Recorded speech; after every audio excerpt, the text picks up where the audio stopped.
We now return to the Windsors.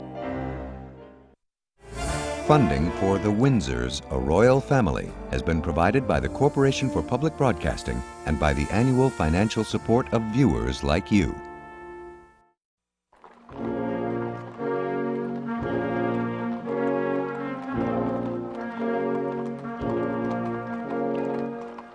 The new king followed his father's coffin. Uneasily, some said. He seemed uncertain as to his balance and his sort of sense of direction. And he was quite alone. It was a figure of great pathos, I thought. I couldn't possibly have known at the time what was going to befall him, but he certainly, on that day, looked a sad and stricken character. The Windsor dynasty had adapted to survive. But King Edward wanted to modernize the monarchy and break with everything his father had represented.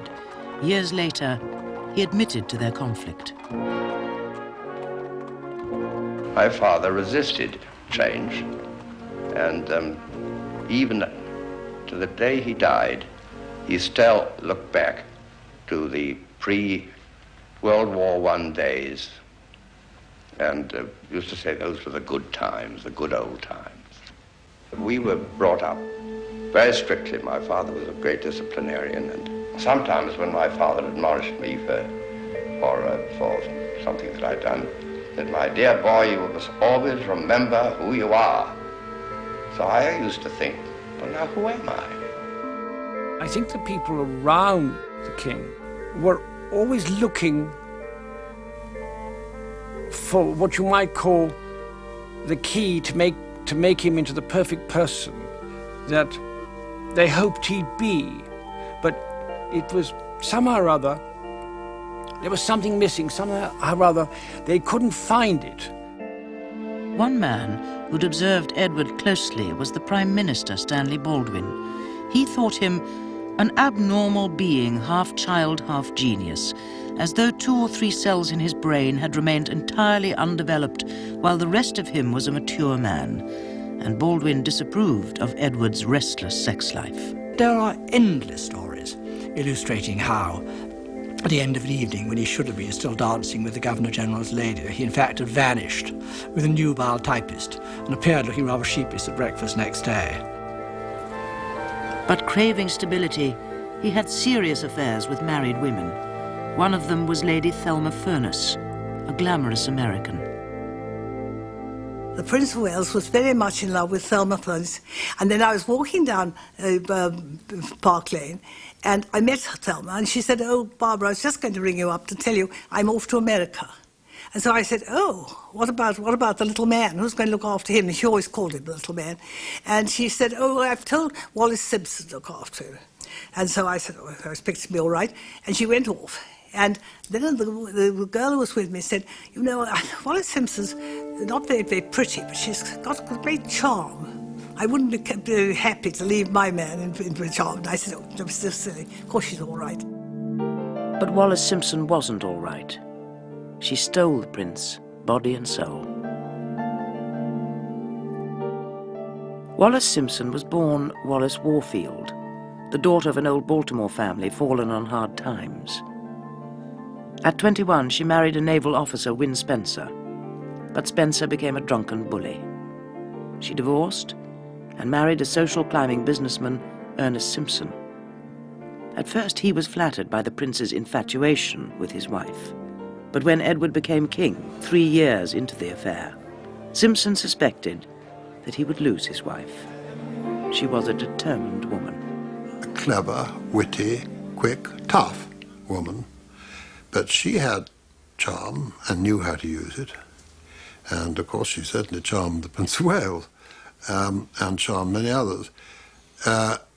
She was American, no harm in that. But I say no harm in that deliberately because, of course, at the time, in the 30s, the Americans were still looked on as rather brash, nouveau riche newcomers. I met Mrs. Simpson once at a very small lunch party. She was extremely elegantly dressed, but one of the hardest faces I've ever seen, the mouth like a slit, Mrs. Simpson was after what she loved. She loved great wealth. Well, he had it. She loved making what she called a success of life. Being top historical news. As a well-born American, Mrs. Simpson was not deferential towards royalty. She wished to meet Edward's family at the palace, where divorced women never went. He wanted to bring Mrs. Simpson to meet Queen Mary, because he said that if my mother met Mrs. Simpson, she would understand. Well, the very thought is really extraordinary, that the thought of Mrs. Simpson, she then was meeting Queen Mary and Queen Mary understanding. Unusual thinking. Queen Mary had promised her late husband she would never receive Mrs. Simpson, but Edward ignored his family's disapproval. He was absolutely possessed. I've never seen a human being so utterly and completely possessed by another as he was by her. He expressed his love for Mrs. Simpson by indulging her passion for jewels. He lavished many gifts on her, helping to design exotic new settings for the gems. On the back, he wrote childish endearments and private jokes. While cutting his servants' pay, the king settled on Mrs. Simpson nearly a third of his entire fortune. Mrs. Simpson's fleeting appearances with the king did not reveal her growing role in his life. She secretly accompanied him on skiing holidays, to sporting events and dinner parties, and played hostess at his country retreat.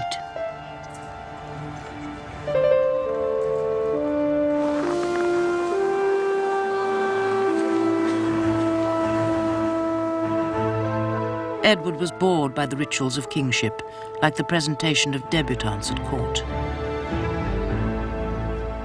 His loneliness as a bachelor was rubbed in by the constant presence of the Duke of York, his dutiful and happily married younger brother. A reminder of the king's own shortcomings. Although unaware of the royal romance, the public recognized that Edward was a new kind of king, casual and unconventional, determined to bring change.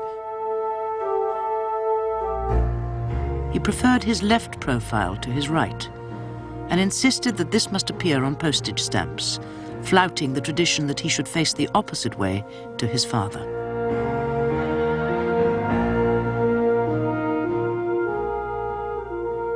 He was the first monarch to take to the air, and he started the King's Flight, a fleet of royal aircraft.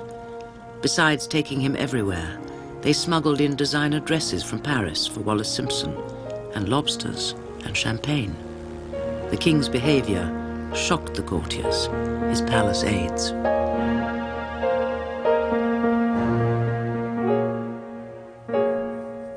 But in public, he could do the traditional things, and do them well. Only a few of us on parade this morning have known the awful weight of war. I hope, and indeed I pray, that never again may our age and a generation be called upon to face such stern and terrible days.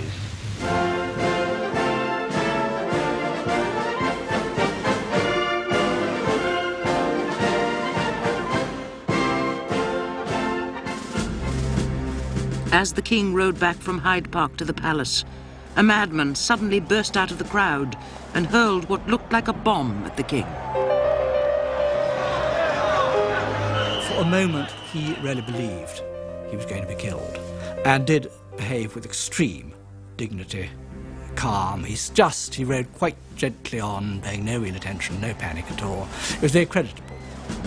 It was his finest moment, but his disillusioned courtiers thought that he needed more than courage to be a good king.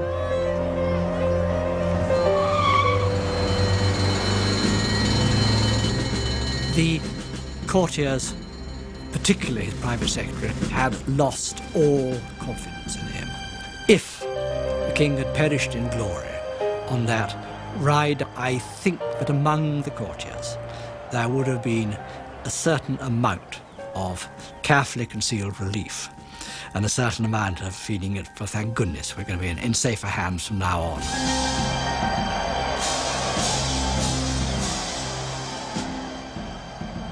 But Edward presented a bigger threat to the old order. He approved of the way fascists in Europe handled social problems like poverty and unemployment. Prime Minister Baldwin resented the king's attempts to meddle in social and foreign policy. Edward revived his family connections with Germany. Only this time, it was Nazi Germany, which the king and Mrs. Simpson seemed to admire. They admired the authoritarian style, they shared the scepticism of parliamentary democracy, and they saw in Germany, as they imagined, a modernizing, progressive nation under firm and decisive leadership, which were all the things that you couldn't say about the England of Stanley Baldwin.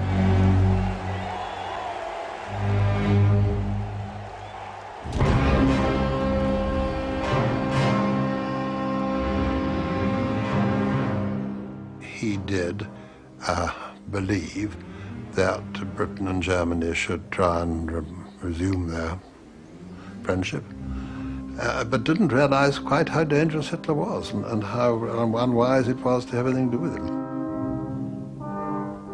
Acting on reports that the new king was highly pro-German, Hitler sent Edward's cousin, the Duke of Saxe-Coburg, to England. His first tactless appearance was in Nazi uniform at George V's funeral. His cousin, Duke of Saxe-Coburg, who was an exceptionally stupid old Etonian, convinced himself that Edward VIII was set to become more of a dictator than any constitutional monarch had tried to be since the days of King George II. The Duke of Saxe-Coburg met the king privately and sent this report back to Hitler. To my question whether discussion between Baldwin and Hitler would be desirable for future German-British relations, the king replied, "Who is king here, Baldwin or I? I myself wish to talk to Hitler and will do so, here or in Germany." The king's stand created a dilemma for Stanley Baldwin, as he told his family.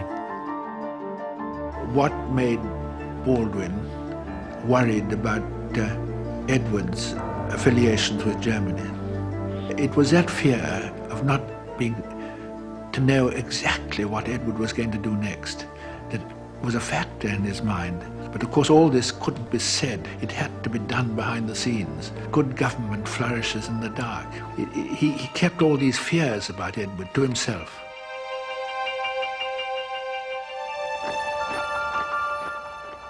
Baldwin's fears were further aroused by the king's behavior when Hitler marched his troops into the former German Rhineland. Hitler gambled that he would not be opposed.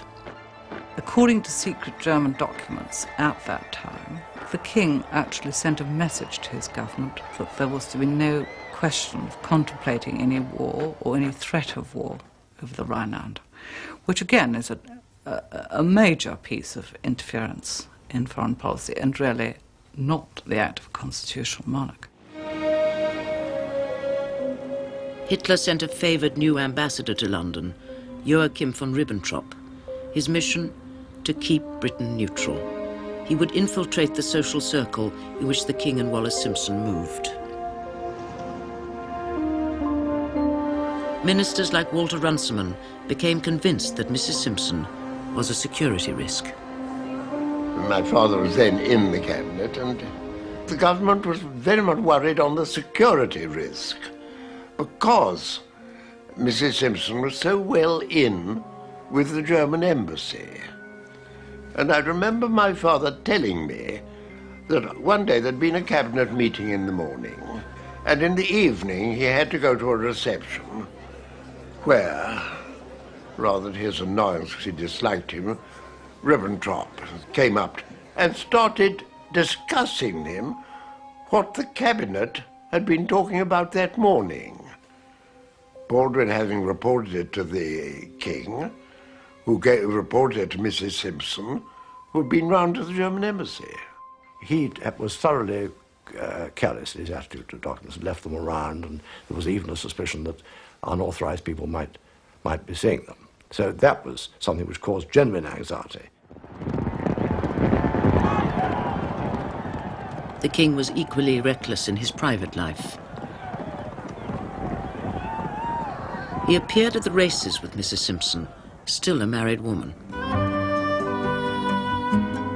In August, he chartered a yacht, the Narlin, and with Wallis Simpson on board, cruised the Mediterranean.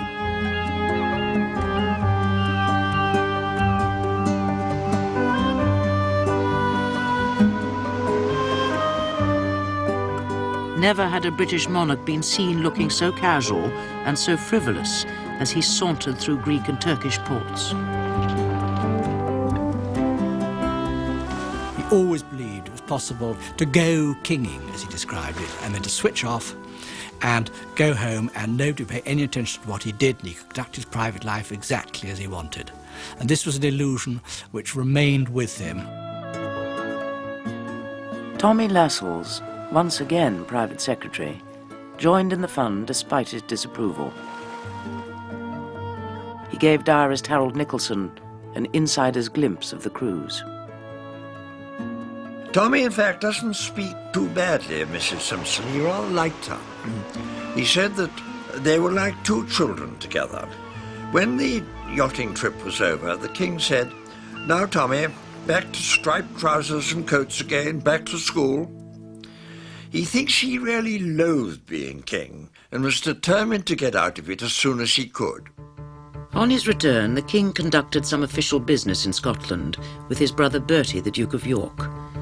He had promised to open a hospital in Aberdeen, but sent the Duke in his place. The king met Wallis Simpson at the Aberdeen station and whisked her off to Balmoral Castle. While a British news blackout kept the royal romance secret at home, it made headlines throughout the world. The American journalist H.L. Mencken called it the biggest news story since the resurrection. Papers imported to Britain even had bits snipped out of them. We were all very ill-served by the press. When the whole world knew about this affair, we were kept in the dark about it. And it really should have come to a head before the old king died. In October, Mrs. Simpson filed for divorce. Americans read about it, the British did not. The divorce would be final in 6 months. This left the king 2 weeks to marry before his coronation, now set for May the 12th, 1937.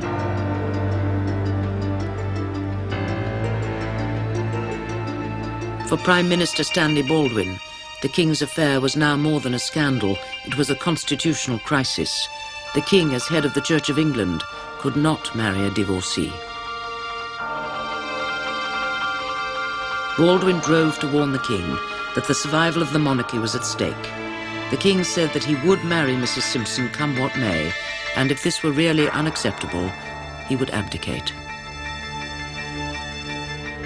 Baldwin told a colleague, "I have heard such things from my king tonight as I never thought to hear." That night, the king asked his mother to receive his intended wife. Calling Mrs. Simpson an adventuress, Queen Mary refused. The next day, November the 17th, the king visited South Wales, hard hit by world depression. He genuinely sympathized with the poor and unemployed. In what was taken as a direct challenge to Baldwin's government, he declared, "Something must be done."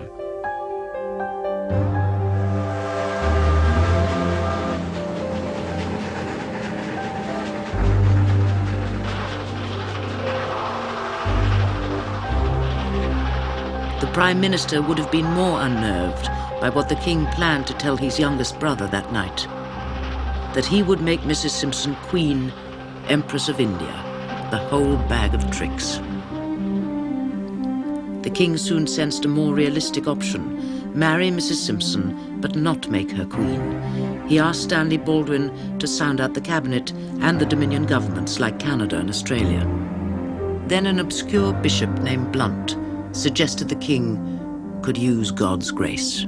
He made rather a silly speech in which he said he hoped that the king would be a little more religious than he had been, and that for some reason was the trigger, because the press, of course, had the story, and from then onwards it was a soap opera.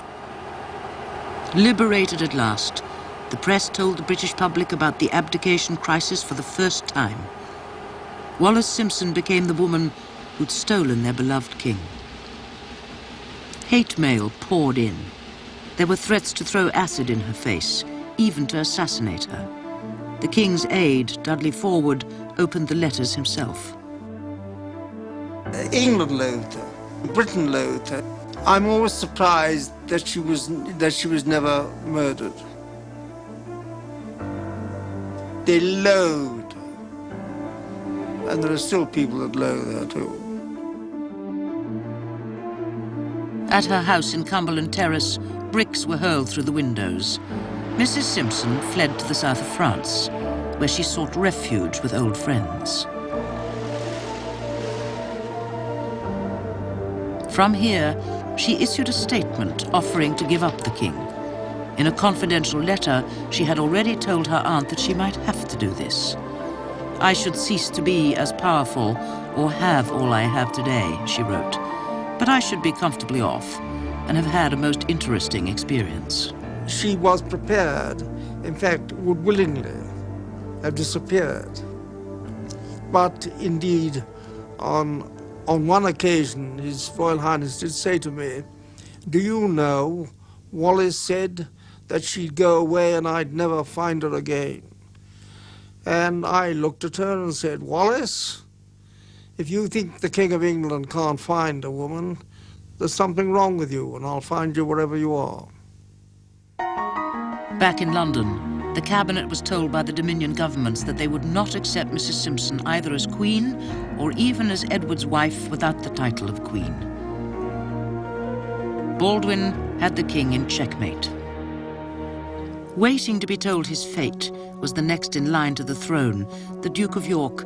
"I feel like the proverbial sheep being led to the slaughter," he said. His wife Elizabeth complained, "Everyone knows more than we do. We know nothing, nothing." But there was still the possibility that the king might gather a party round him and refuse to go. My opinion of the king, he should marry who he loves. He's been a good chap to the working class. That's my opinion of him. What are your views on this? I think the king should marry the woman he loves. If he'd tried to create a king's party, if he'd done that, then he would have split the country.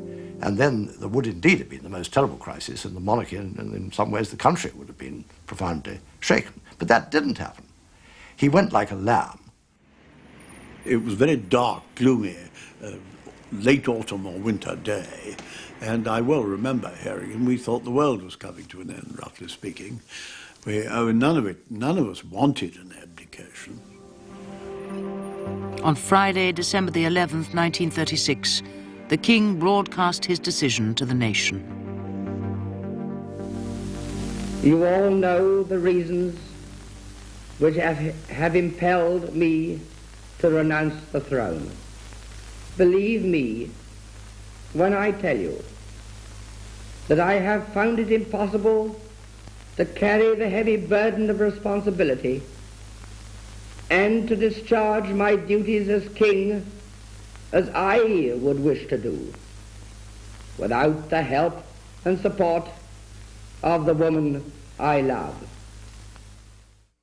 I've never been so amazed in my life, because suddenly here was the king speaking in what to me was women's magazine language.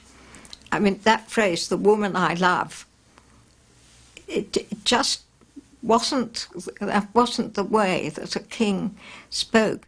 The abdication speech was, I thought, well done if you accepted the premise that you gave up thrones for love. And I think a lot of people felt if you were lucky enough to have a throne, don't give it up for love, unless the love is very suitable. And when he started off by saying that, unlike his brother, he had no family, no wife and children to love, and therefore he needed the love of another woman. Therefore he'd had to give up the throne. You felt you were losing your own family. And I'm not ashamed to admit it, I cried. And now we all have a new king. God bless you all. God save the king. That the high and mighty Prince Albert, Frederick, Arthur, George. Edward's reign had lasted only 10 months. What many now wondered was how long his brothers would last. Liege Lord George VI. God save the king. The ceremony will be held as originally scheduled on May the 12th.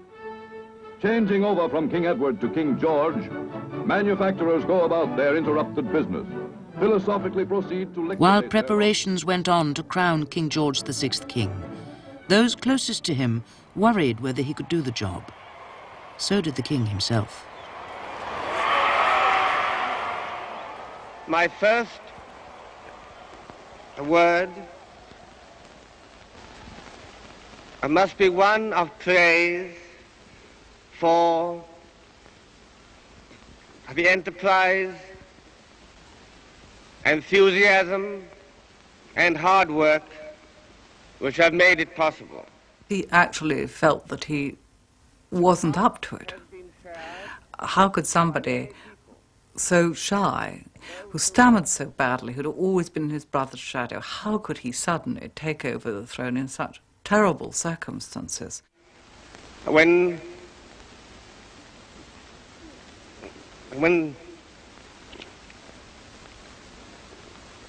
this country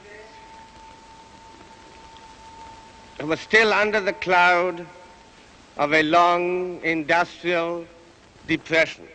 I think he just felt the burden was too much for him. And so he broke down and sobbed on Queen Mary's shoulder. I think he had a sort of mini nervous breakdown there. Edward VIII was glamorous, attractive, much admired around the world. George VI was a man of very limited charisma, who certainly wasn't a film star in the way that his elder brother was.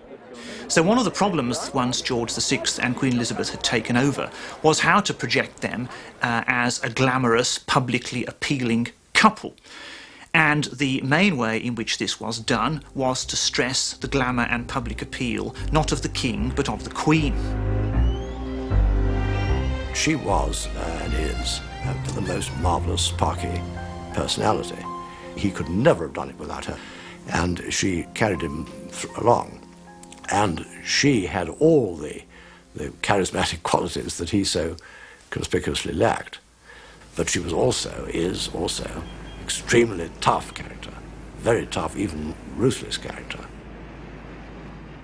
Cecil Beaton was brought along and took a whole series of photographs of Queen Elizabeth in Buckingham Palace. And these pictures, which were carefully photographed and carefully doctored and touched up, were extremely successful in projecting an image of, as it were, wholesome glamour, which Queen Elizabeth very much epitomised. He makes her look a great deal slimmer, a great deal sexier, and a great deal more glamorous. It's really cosmetic surgery, but you do it on the pictures rather than the person.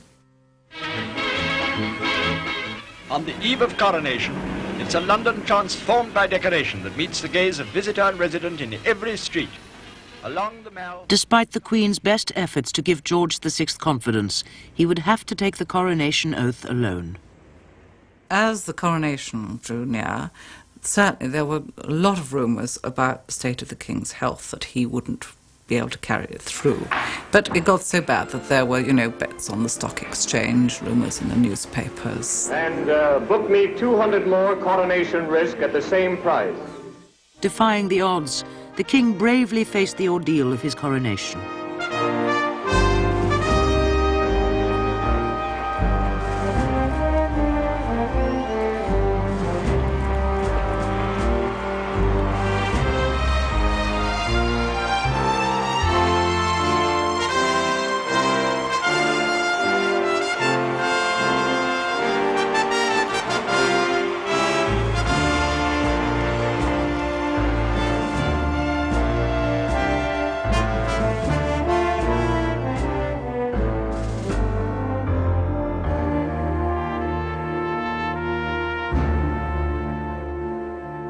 that he was carried through the actual ceremony by a deep sense of exaltation, of this anointing, which was a sort of sacred rite coming down from the Saxon kings.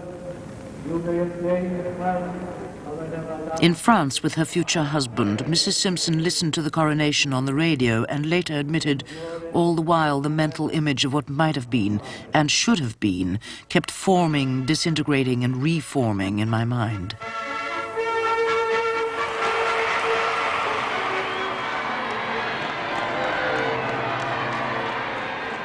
The pomp and circumstance blotted out the memories of Edward VIII. George VI gave the ex-king a new title, the Duke of Windsor. The Duke's first priority was to marry the woman for whom he'd sacrificed so much.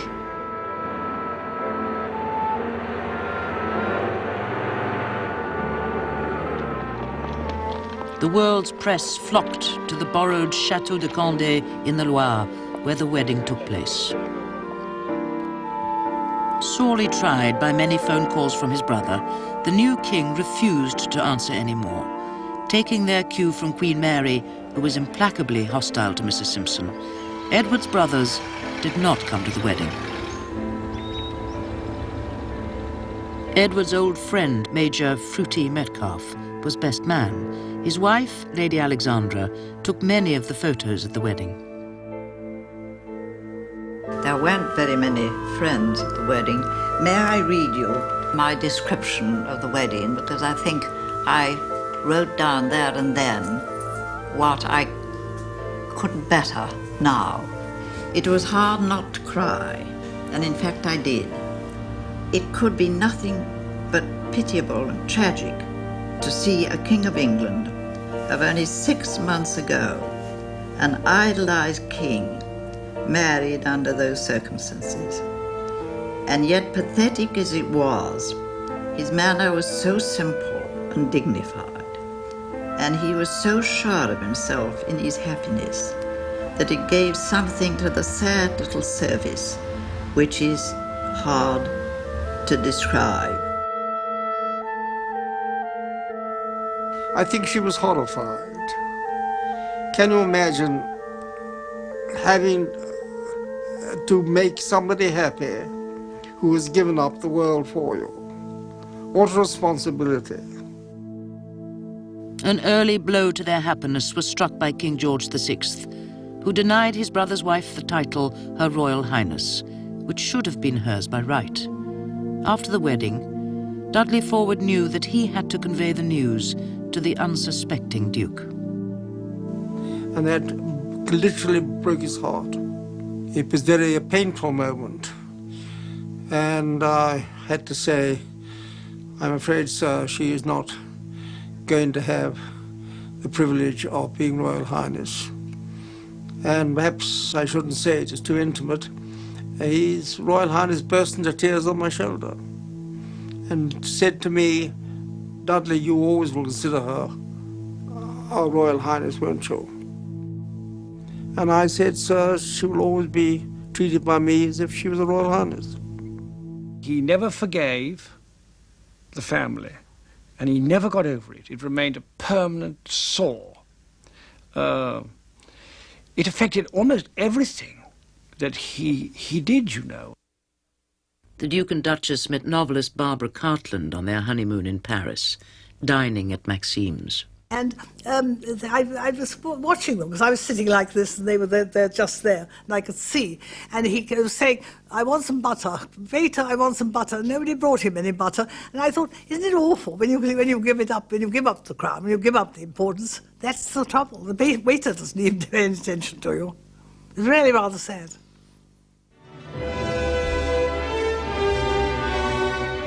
Feeling humiliated and angry, the Duke leapt at an offer to make an official visit to Nazi Germany.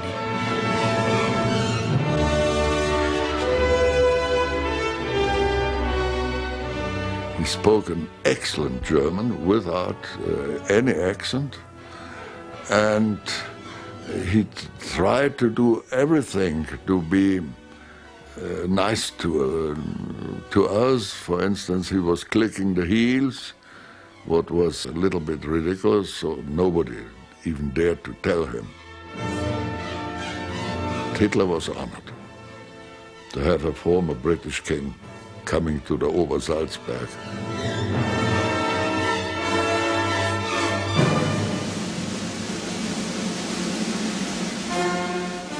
The London Times of October the 13th reported, His Royal Highness acknowledged with smiles and the National Socialist salute the greetings of the crowds. He explained himself to Dudley Forward. He once said to me, "Didn't I wave nicely? Wasn't that cunning?" Or something like that. But then again, if you went to a country where they rub noses, well, you would rub noses. And therefore, if you give a Heil Hitler, it was merely good manners. But he certainly wanted to try and get over an embarrassment. The real embarrassment should have been that we shouldn't have been there. I think that he caused his brother and his sister-in-law a very considerable anguish. I've little doubt of that. On the other hand, he didn't do that just to be offensive. They liked it very much, what they have seen. And I must tell you, we showed them the best things, that's clear.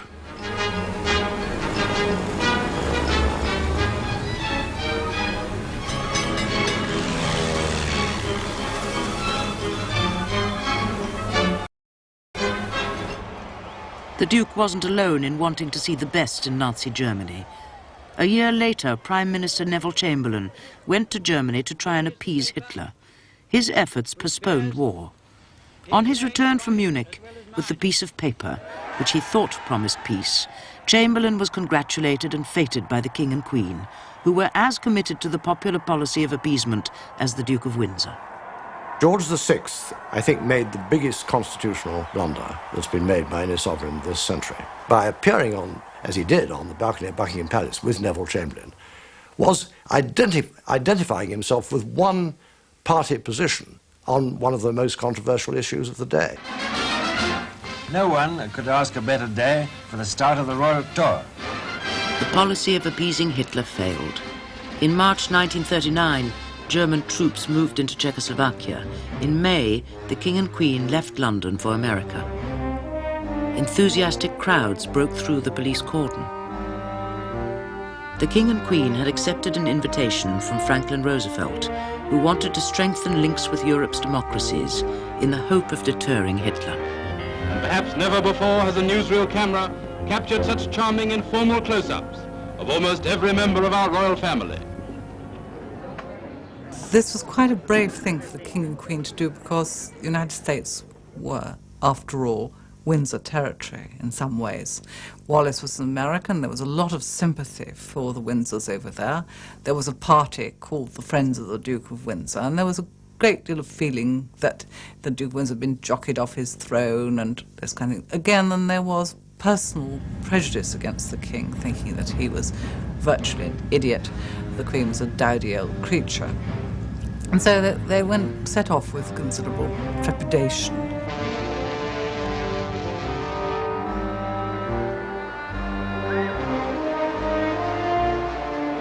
While they were at sea, the Duke of Windsor, living in France, tried to upstage his brother by broadcasting a peace message carried by NBC. There is no land whose people want war. This I believe to be as true of the German nation as of the British nation to which I belong, as it is of you in America. This is the first time in history that ruling British monarchs have ever set foot in the capital of the nation that once formed a part of their empire. Secretary Hull The Duke and the King vied for America's attention. The clear winner was the King. 600,000 persons braved the heat to witness the most impressive welcome ever accorded capital visitor. The Queen and the First Lady are to ride together. Most of the Americans were expecting a pretty dull, frowsty couple. And in fact, there have been many comparisons, not, as you imagine, polite ones, between Wallis Simpson's extreme chic and the Queen's alleged dowdiness.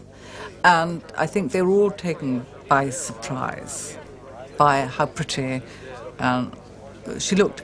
I don't think you could ever have called her chic, but she was well dressed in a royal way. She had this beautiful smile, wonderful complexion, great charm, and looked like a queen.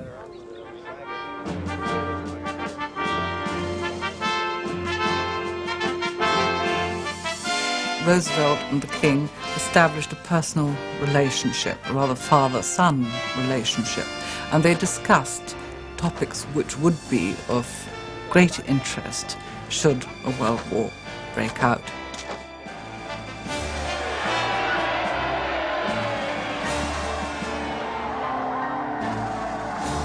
The King and the Queen felt this trip had made them. It gave them the confidence and stature they would need in the trying days ahead.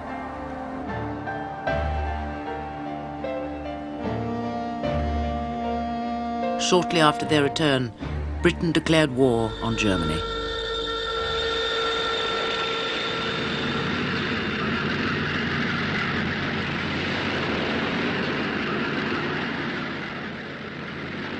Hitler's blitzkrieg swept across Europe. Britain was isolated. The war claimed the political life of the Prime Minister, Neville Chamberlain, in whom the King had placed his faith. He was obliged to accept Winston Churchill, who had championed his brother Edward. Churchill dominated the hesitant King. Of course, the problem for him throughout the war is that he's constantly outshone by Churchill. That Hitler, with his tattered lackey Mussolini at his tail, and Admiral Darlan frisking at his side, pretends to build out of hatred, appetite, and racial assertion a new order for Europe. Churchill is a man of Periclean and mesmeric eloquence. George VI stammers.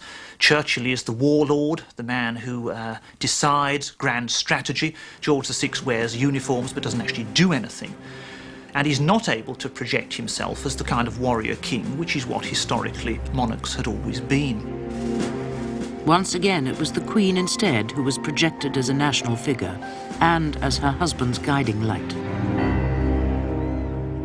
She was a very reassuring presence then, and one did have a feeling that she was a considerable contributor to the feeling that nothing could go wrong.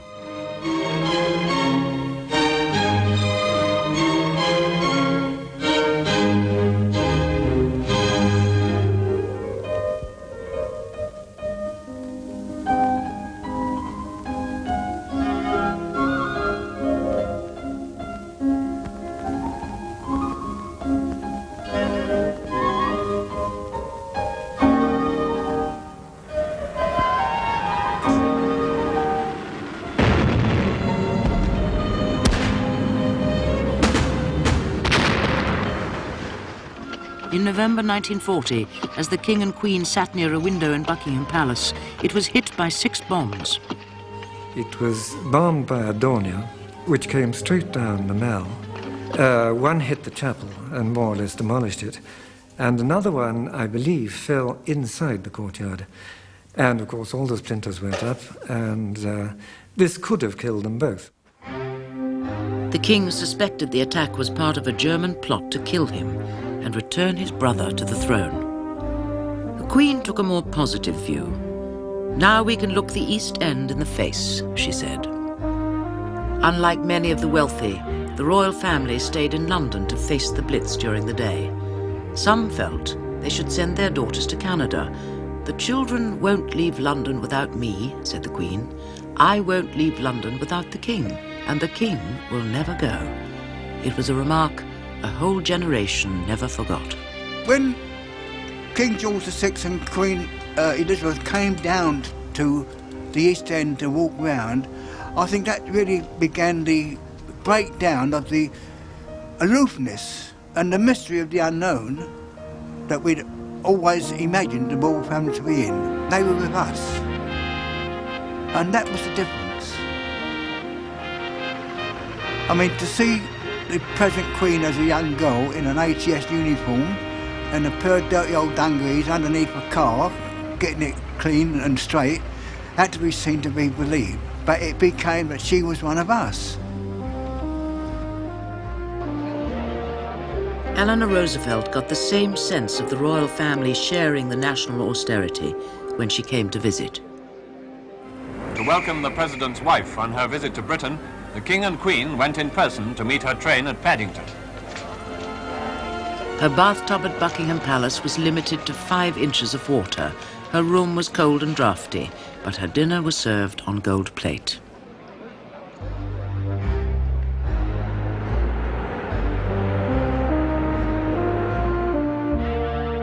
The exiled Duke of Windsor tried to join the war effort at home, but was fobbed off with a staff job in France. I think he was disappointed at not being given a job in this country. But I quite understand why he wasn't, because it would have been very, very difficult, impossible for his brother. The Windsors did their best to be patriotic until forced by the German invasion of France to become refugees. They fled to Spain, where they were suspected of treating with the enemy. Hitler had the idea, and Ribbentrop, that they should use their old friend, the Duke of Windsor, as a possible king after the German victory, and they even offered him money.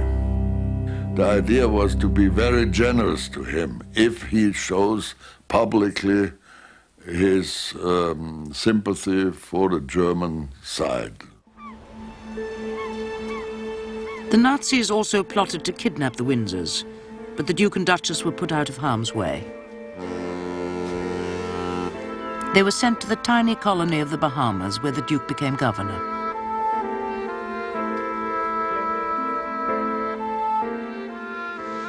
I very much doubt that the British government has it in mind at the present that my official activities should extend beyond the confines of the Bahama Islands. Here they nursed their grievances for the rest of the war.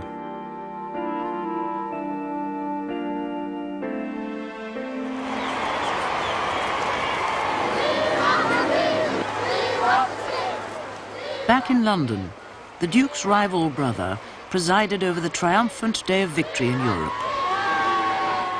Now firm friends with Churchill, they shared the glory together.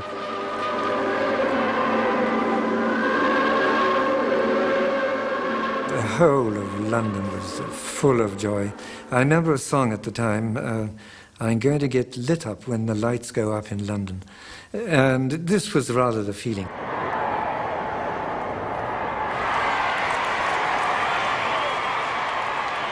King George and his family, whom he proudly called Us Four, had earned a lifetime's popularity.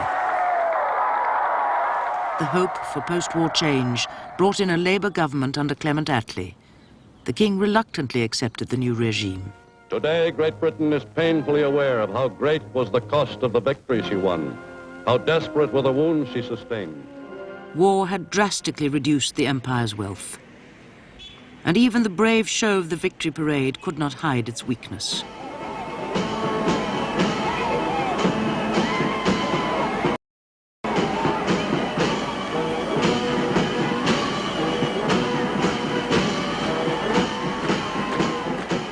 The Indian regiments marching in the parade reminded the king that his empire was under threat. He was told he could not visit India. Instead, advised by the government, he had to watch his cousin Lord Mountbatten give the Indian Empire away.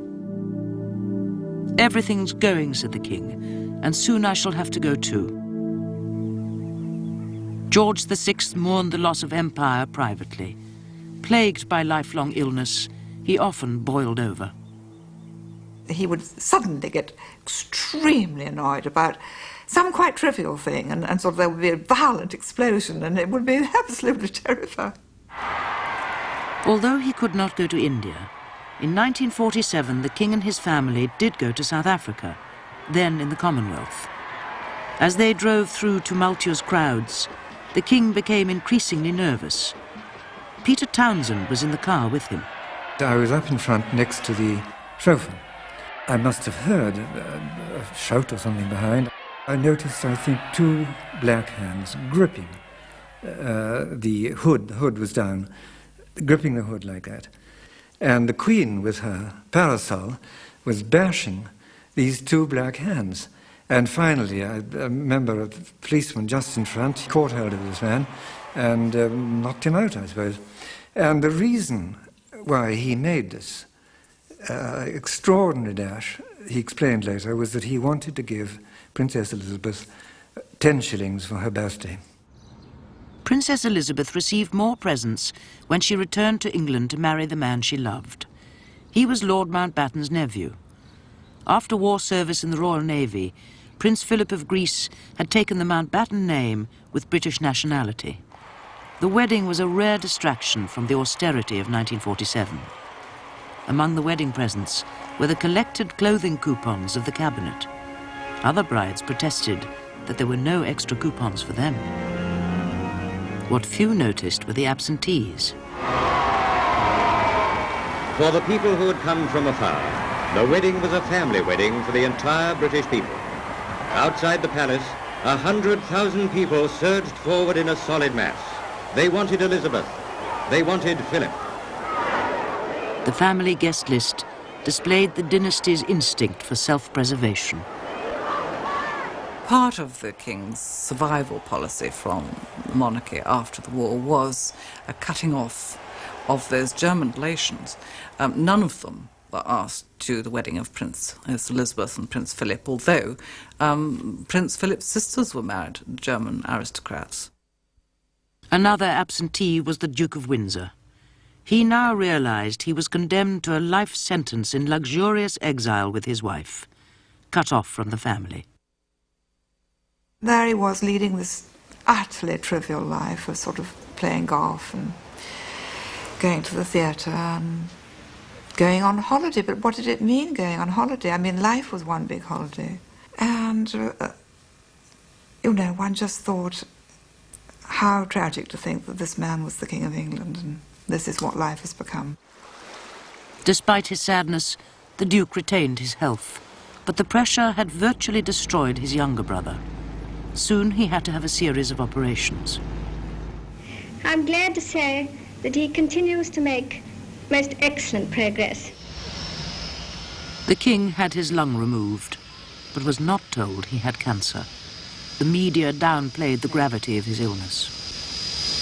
It is good to see His Majesty looking so well.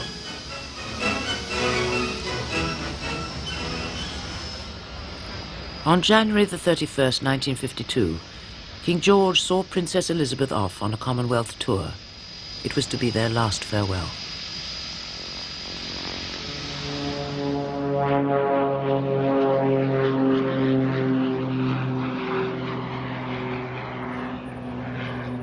The king walked with death as if death were a companion, an acquaintance whom he recognized and did not fear. In the end, death came as a friend. Churchill, once again Prime Minister, adopted the motto of the Victoria Cross for his message on the King's wreath. It said simply, "For valor."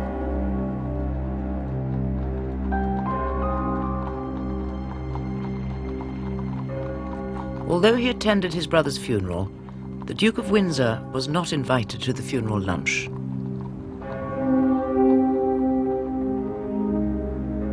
The Windsor women closed ranks against the man they blamed for the premature death of the king.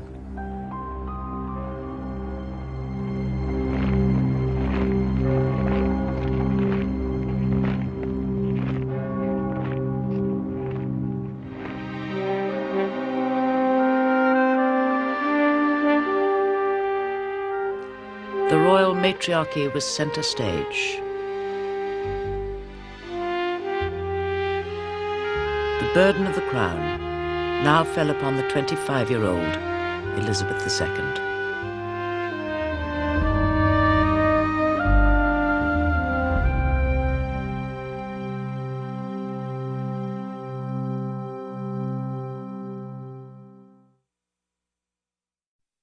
My whole life shall be devoted to your service. She was a bird born in a gilded cage. She was young, new, vibrant and different. Giving up that marriage was tragic, really. Divorce in those days was big stuff. They blamed the royal family for her death. They declared open season on the royal family. Here's something that Hollywood couldn't possibly invent. The story goes on.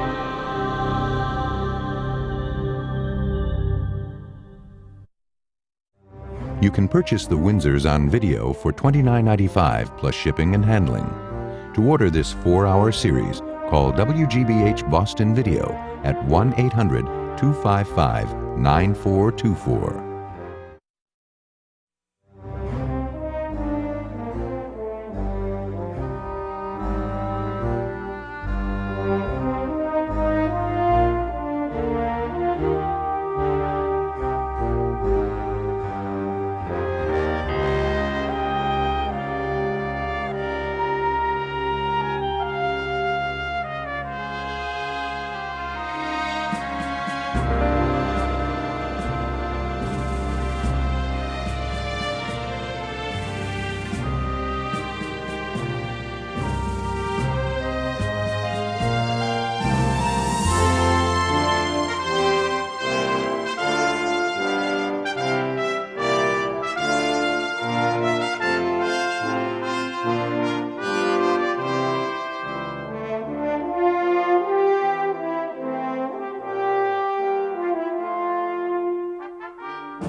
Funding for The Windsors, a royal family, has been provided by the Corporation for Public Broadcasting and by the annual financial support of viewers like you.